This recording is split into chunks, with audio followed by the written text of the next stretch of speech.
Pantry, and today I have the end result of this beautiful buffet.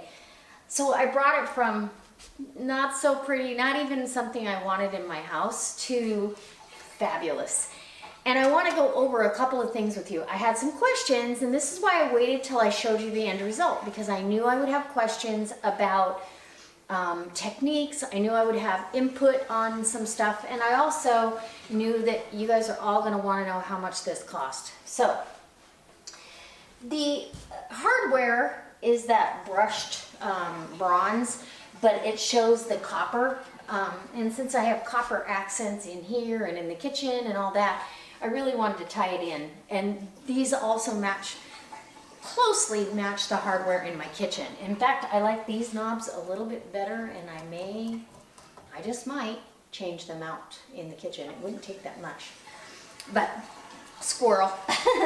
So the drawer pulls, the screws that came with them were too long because they're recessed panels on those drawers, and so I had to go get shorter screws and get those all on there, and we had to drill holes closer together, but because of the outside of that, it covered the old existing holes, which is perfect.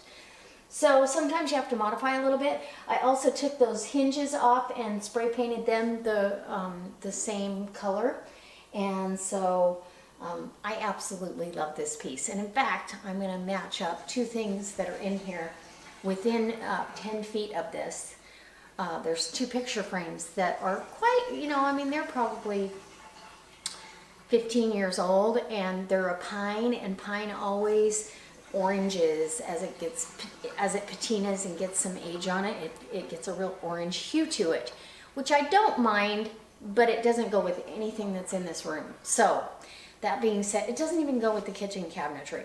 So I'm gonna paint them to match this, and I will show you the end result of those, before and after. So there'll be some close-up shots of this at the end. Cost-wise, this was free, okay?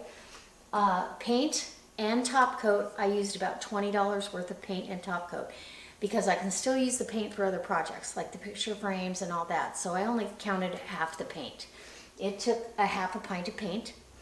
And then it took, I don't know, maybe 4 ounces of top coat matte sealer. And I will put a link to Amy Howard's paint, and you can search for the sealer through that link down below.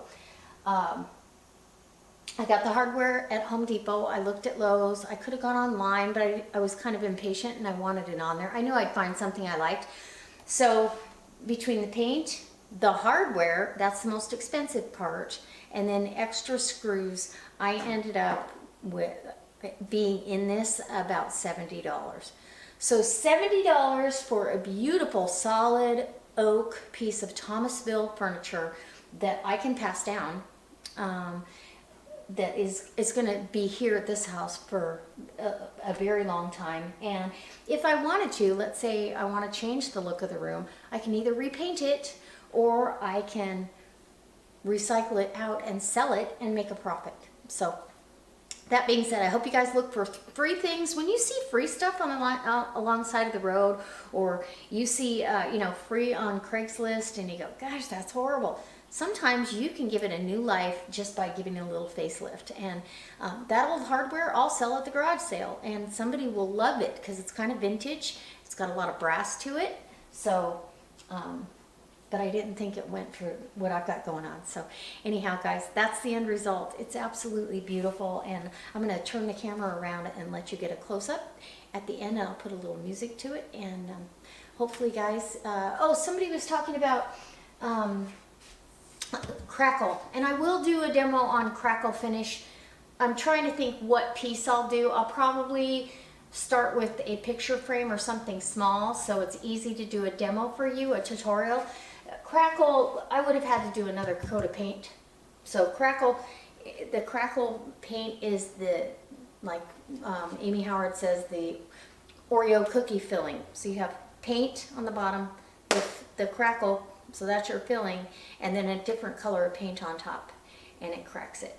And I think you could use the same color paint, but it pulls it and cracks it. I think this is too big a piece to do that with, and I really didn't want to paint it again. So I feel like it flows with everything that's in here really well, and I'm just going to keep it the way it is. So that being said, let's see, there was also, somebody suggested, instead of sanding, to take a damp cloth and wipe off the areas that I wanted distressed. And I think the only way with Amy Howard you could do it is while the paint was still damp, because once her paint dries, you don't even need a top coat. You can keep that chalky finish. I prefer to have a matte sheen on my stuff, and it gives it a little more protection. So yeah, it's beautiful. Okay, I'm going to turn the camera around, and so I can't wait to see you tomorrow for, I've got some surprises on the menu planned. And I'll bring you back for another delicious recipe, and or maybe I'll do a tutorial on the picture frames, because they go really fast. All right, bye, and keep watching.